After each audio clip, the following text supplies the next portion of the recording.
সমাপ্ত বিধানসভা উপনির্বাচনে তৃণমূলের ছক্কা, ৬টি কেন্দ্রেই জয় ছিনিয়ে নিয়েছে রাজ্যের শাসক দল তৃণমূল। রাজ্য রাজভবন সংঘাত কাটিয়ে সোমবার বিধানসভায় রাজ্যপালের উপস্থিতিতে নবনির্বাচিত বিধায়কদের শপথ গ্রহণ পর্ব মিটল। তবুও এখনো ভোটে কারচুপির অভিযোগে সরব বিজেপি।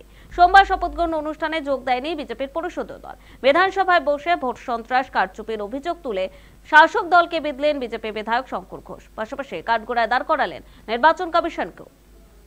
ভোট লুট কাকে বলে যদি শিখতে হয়, তাহলে তৃণমূল কংগ্রেসের একটা যে এই সমস্ত অঞ্চলে বিরোধীরা পেয়েছে ৫টা, ৪টা, ৬টা, ২টো, ০, ৬, ৪, ১ ইত্যাদি ইত্যাদি ভোট বুথে বিরোধীদের এই অবস্থা।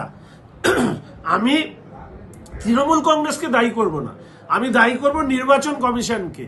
তারা কি করছে? এই যে ভোট হয়েছে ১,১৩,০০০, ১,৩১,০০০, তাদের ভূমিকা কি? নির্বাচন কমিশনের ভূমিকা পর্যালোচনা হওয়া দরকার।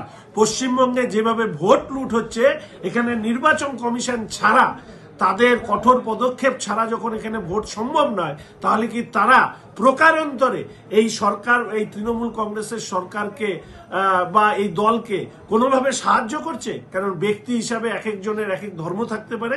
আমার নির্দিষ্টভাবে প্রশ্ন নির্বাচন কমিশনের কাছে, ভোট লুট কাকে বলে যদি শিখতে হয়, তাহলে তৃণমূল কংগ্রেসের একটা যে এই সমস্ত অঞ্চলে বিরোধীরা পেয়েছে ৫টা, ৪টা, ৬টা, ২টো, ০, ৬, ৪, ১ ইত্যাদি ইত্যাদি ভোট বুথে বিরোধীদের এই অবস্থা। আমি তৃণমূল কংগ্রেসকে দায়ী করব না, আমি দায়ী করব নির্বাচন কমিশনকে। তারা কি করছে? এই যে ভোট হয়েছে ১,১৩,০০০, ১,৩১,০০০, তাদের ভূমিকা কি? নির্বাচন কমিশনের ভূমিকা পর্যালোচনা হওয়া দরকার।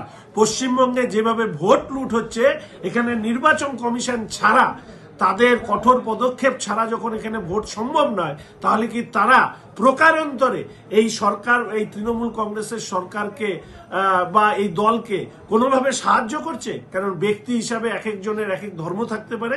আমার নির্দিষ্টভাবে প্রশ্ন নির্বাচন কমিশনের কাছে, ভোট লুট কাকে বলে যদি শিখতে হয়, তাহলে তৃণমূল কংগ্রেসের একটা যে এই সমস্ত অঞ্চলে বিরোধীরা পেয়েছে ৫টা, ৪টা, ৬টা, ২টো, ০, ৬, ৪, ১ ইত্যাদি ইত্যাদি ভোট বুথে বিরোধীদের এই অবস্থা। কারণ ব্যক্তি হিসাবে এক একজনের এক এক ধর্ম থাকতে পারে। আমার নির্দিষ্টভাবে প্রশ্ন নির্বাচন কমিশনের কাছে।